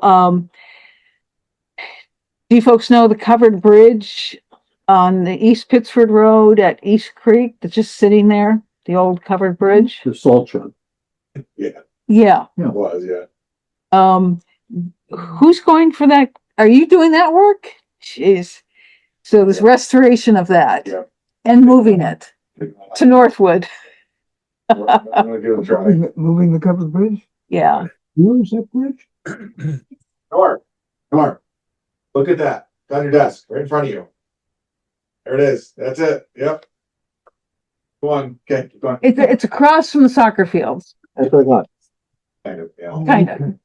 How long is it, Bill? I haven't seen it. I don't remember. 50 feet, 60 feet, Huh? 50, 60 feet at least. It used to be, Used to be Is a the floor still twin intact and covered. everything? What's that?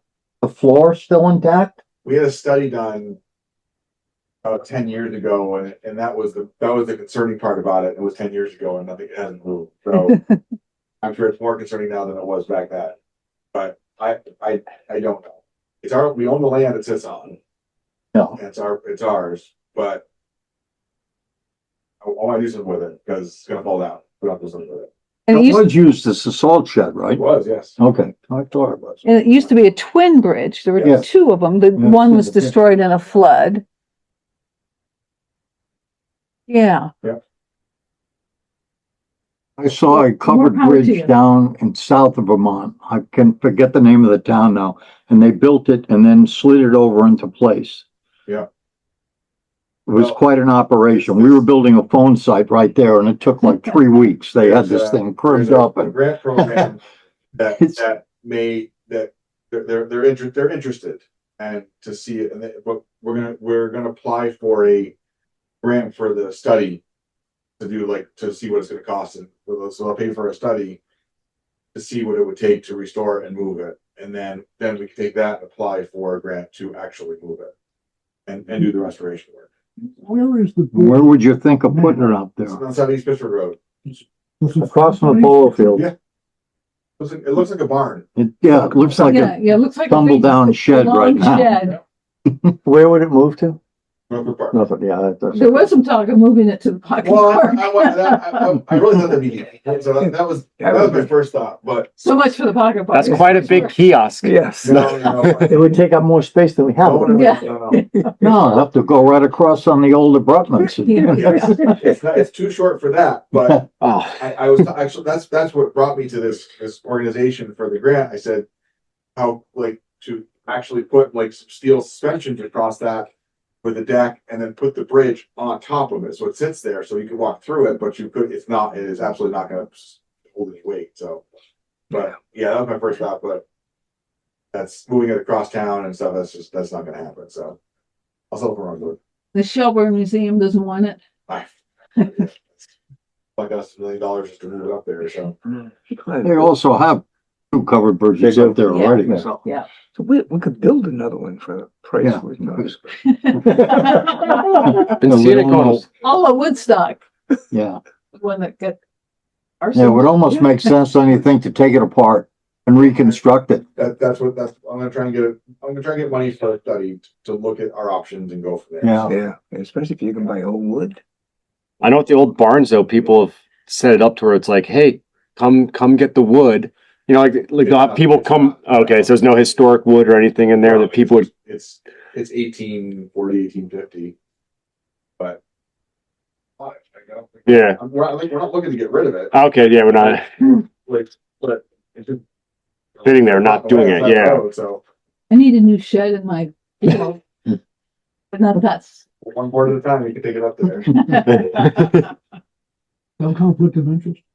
No, they don't do that, do I? Okay. So where are we? Stakeholders meeting. So our next meeting, April 2nd, we'll have some historians. Crown Point, Barbara Griffith, who's the head of the Rutland Historical Society, has said she's coming. The Crown Point boys will be here too, I'm sure. So that should be a pretty full meeting of information that we can use. You also have at your workstations, we heard back from Kevin Brown on the subdivision ordinance. And we just heard back Tuesday, right? Bill has already incorporated all of his comments.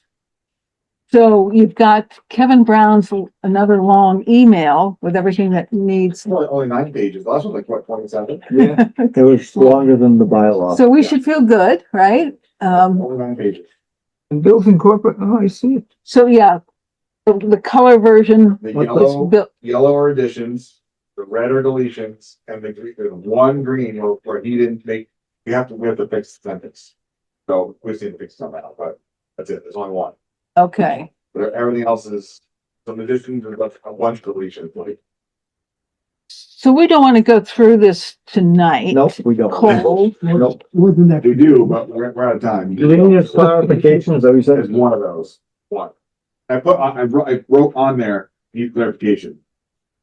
Okay. But I don't think we want to wait another 3 weeks. Can folks give this a look in the next week? That's kind of why I did it like this, is like, I did the hard work, just look at it. Yeah, in just a matter of So what days. is this again? Red is what? Look at it.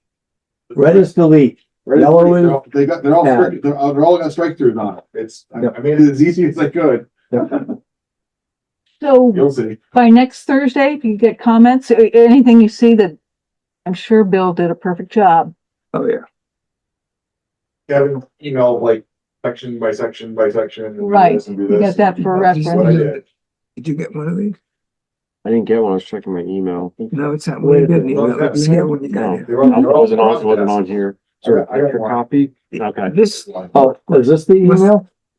Yes, Kevin's email, yeah? from This was Langrock. like- So you want me Yeah, to- no, this was the He'll only. give it to you. Yep. Barbara has another copy of it. I got one. She tried to give us one here. Oh, yeah. This is a spare. Okay. Please pass along. Okay. Oh, the brown obelisk. What the hell, what is that? What? Oh, yeah. Before your time, when we were first starting with the pocket park, we saw something across the river that no one could identify. Even in recent conversations with GMP, they don't know what we're talking about. But does anyone remember the brown obelisk? I remember that we looked at it, I don't know what it is. I don't, yeah, guess It's across, past the it's GMP. shaped like, sort of like the Washington, well, We look from the pocket park Yeah. across the river and the falls, and there is like a finger that sticks up. You know, Look at what? a finger. A finger, it just Is it sticks down by up. Old Falls Road or is it up on the hill? I think it's up on the hill. I remember correctly. Yeah, it's at the top of the riverbank. And then there's a little plateau there. Up by the power generation, So on top of above the falls. yes. Yeah. Well, not, No. oh, okay. Is it between What is it? 4 and the power station? Yes, Yeah, Okay, I was just there this afternoon. I can't visualize. it's hard to see. it's, The only thing I thought it could be was the USGS post, but They're usually not tall. They're usually like so ground do we know level. what it is? No, and so, we're just wondering if we need to identify it. As we, Tonight. as we field put, trip. no, as we put plans together for the pocket park. Are people gonna ask us, well, what's that? SGMP. They don't know. That could be our first event. We could name it once we open the pocket park. Give it a better name than brown obelisk. Can I need a sign in the picture? Well, we never did do a site visit, so, that's part of the thing. We just looked at it from Do a afar. site visit. We did two We of looked them. at it from the pocket park. I looked at it from the pocket park and. Oh. I did not go up to the park. obelisk. Oh, the Visit, obelisk, not obelisk site visit. Yes, Okay, well, an okay, obelisk. I'll get that on the calendar. Mhm. Not that we can answer any of these questions. No, People but I might mean, if look you at haven't it. been there, you don't know what it could just be an old smokestack from a building that burned down. So, yeah, it's more of a It's butt of it's jokes a right Native now. American chimney from. Right. Yeah, it's more of a butt of jokes right now more than anything else. Well, I believe that. Okay, any other announcements? We need to apparently reaffirm the 10 for appointments. And we're talking about that the other night. Were you here that the other night? No. We're talking about the appointments, reappointments, planning commission, and Barry wanted to make sure it was in the minutes from the meeting that everybody wanted to be reappointed. I'm like, The 10? Did you say 10? 4. Right. I'm for. Do you remember who they are?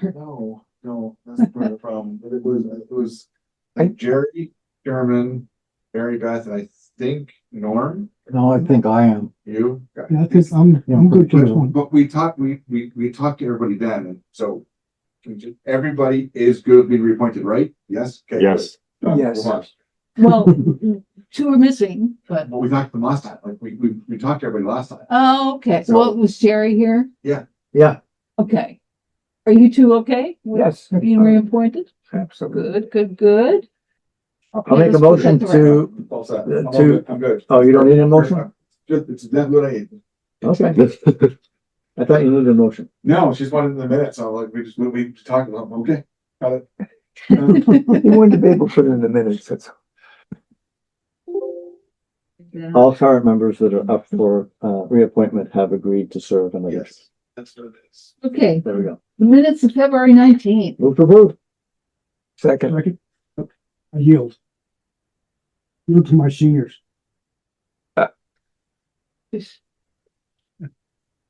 Great, Oh, great Jerry, minutes. Howard, Andy, and Jerry. Howard's here. Howard? You good- Yep. Good to be re-upped? Say that again? Are you good to be reappointed to the planning commission? I'm fine with it. Yeah. Yep. Excellent. So it was Jerry, Howard, Mary Beth, and Sherman? No, Sherman, Howard, Andy, and Jerry. Sherman. Not Mary Beth. Nope, all men. Sherman, Okay. Howard, Andy, Jerry. Everybody else is next year. Okay, back to the minutes. Excellent job with the tribes, Yep. Bill. Yeah. And information. Only one thing that I noticed, and I already talked to Bill about, and he said to correct it, is that, all members were not voting members since there were 8 listed and only 7 can vote. So I think that makes Demetrio once again the odd man out. Wait a minute. So will we correct those to, everyone except Demetrio being out. Okay. Right, Bill? I wasn't the voting member. If the meet, You was the alternate. You were. You're both alternates. You're the first alternate. yeah, I know, but it says all members are voting members for this meeting. And I don't think I was We because, just covered that. Yeah, we So just, we who- fixed it. okay, Who made the motion? Me. Seconded, and we're okay with the change? Yes. Okay, all those in favor? Say aye. Aye. Aye, opposed, Abstain. abstain. For Andy, okay. Anything else? you had the select board meetings report, or have you done that? I did that with like with the 4th of July stuff. Yep. Oh, okay. All right. Yeah. Okay. Good. Sorry. You go ahead. No, I was slow. We're adjourned.